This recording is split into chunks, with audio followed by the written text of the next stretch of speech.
Cerita tentang fakta-fakta dingin dan tentang es.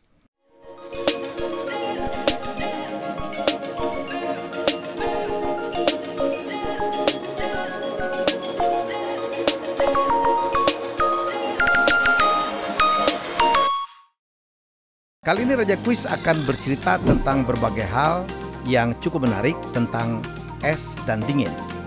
Bumi di sebelah utara dan selatan terbagi dalam 4 musim sebenarnya, yaitu semi, panas, gugur, dan dingin.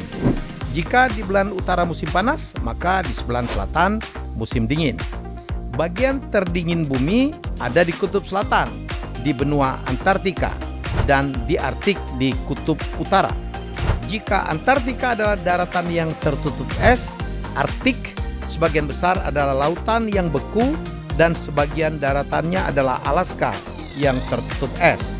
Maka bicara tentang tempat yang tercatat sebagai tempat terdingin di bumi, mestinya tempat tersebut berada di pusat kutub atau tidak terlalu jauh dari situ, baik di utara maupun di selatan. Ternyata bukan loh, itulah anomali cuaca. Temperatur terdingin yang pernah tercatat di belahan bumi utara terjadi pada bulan Januari 1964 dengan minus 71 derajat Celcius di Omiakon di Siberia Timur yang jaraknya 320 km di selatan lingkaran Arktik. Dengan diameter Arktik 5077 km, berarti jarak Omiakon ke tempat yang mestinya paling dingin di belahan bumi utara, yaitu pusat Arktik, adalah 2.856,5 km, hampir 3 kali panjang Pulau Jawa yang 1.064 km itu. Temperatur Omiakon ini menjadi catatan penting karena jaraknya yang jauh dari titik kutub utara. Siberia Timur dikenal sebagai salah satu tempat terdingin yang ditinggali manusia. Temperatur kadang-kadang turun mendadak sehingga napas manusia bisa langsung beku ketika keluar dari hidung dan jatuh dengan menimbulkan suara kertak halus.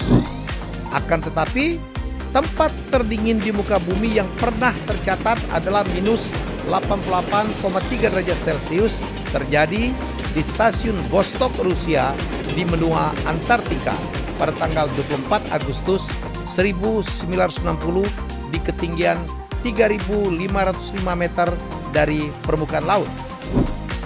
Benua Afrika dengan temperatur paling hangat memiliki gletser, yaitu lapisan es yang bergerak turun perlahan di ketiga puncak tertingginya yang terdapat di Gunung Kilimanjaro, Tanzania.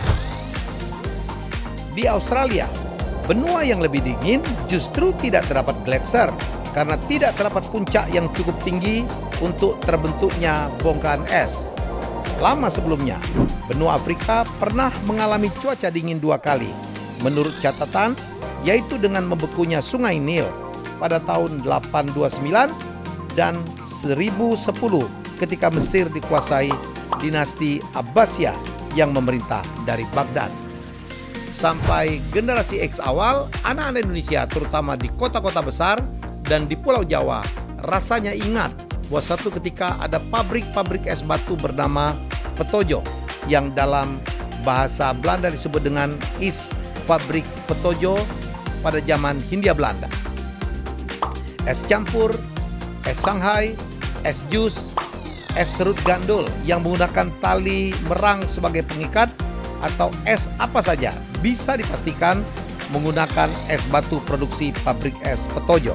Di kota New York dulu sebelum tahun 1924, pabrik es seperti Petojo banyak terdapat di sepanjang Sungai Hudson yang mendapatkan saingan berat dari es batu yang dipotong langsung dari bongkah-bongkah batu es dari Danau Rockland di negara bagian New York. Pada masa jayanya, Knickerbocker Ice Company mempekerjakan 4.000 orang untuk memotong batu es alami yang terdapat di danau tersebut. Itu semua terjadi sebelum kulkas diproduksi secara massal dan harganya menjadi relatif murah. Istana musim dingin Rusia, tempat tinggal resmi para Tsar Rusia dari tahun 1732 pada era Sarina Ana hingga 1917 pada zaman Tsar Nicholas II di Saint Petersburg adalah tempat kematian pada masa konstruksinya. Ribuan pekerja ditempatkan di ruangan yang dihangatkan sampai 30 derajat Celcius. Tapi ketika keluar ruangan untuk pulang, mereka berhadapan dengan temperatur minus 20 derajat Celcius. Banyak di antara para pekerja meninggal karena kondisi ini. Dan setiap tahun 16.000 meter kubik gunung es atau iceberg keluar dari Arktik menuju Samudra Atlantik. 90% terbentuk dari gletser di barat pulau Greenland. Gunung es ini bisa berukuran sangat besar. Tercatat sebagai yang terbesar dari Arktik adalah yang terlihat di lepas pantai Pulau Baffin, Kanada pada tahun 1882.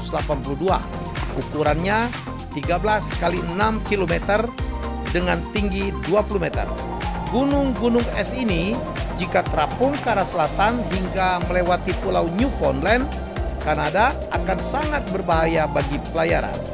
Inilah yang terjadi pada malam naas 14 April 1912 ketika sebuah gunung es kira-kira sepanjang 100 meter, setinggi 25 meter, berada di jalur RMS atau Royal Mail Ship Titanic, 600 km di tenggara Newfoundland. Gunung es yang mengantar Titanic ke dasar Samudra Atlantik ini sangat kecil sebenarnya jika dibandingkan dengan gunung es yang terlepas dari Antartika pada bulan Maret tahun 2000 yang disebut iceberg B-15 dengan panjang kali lebar 295 km kali 37 km yang lebih besar sedikit dari Pulau Jamaika.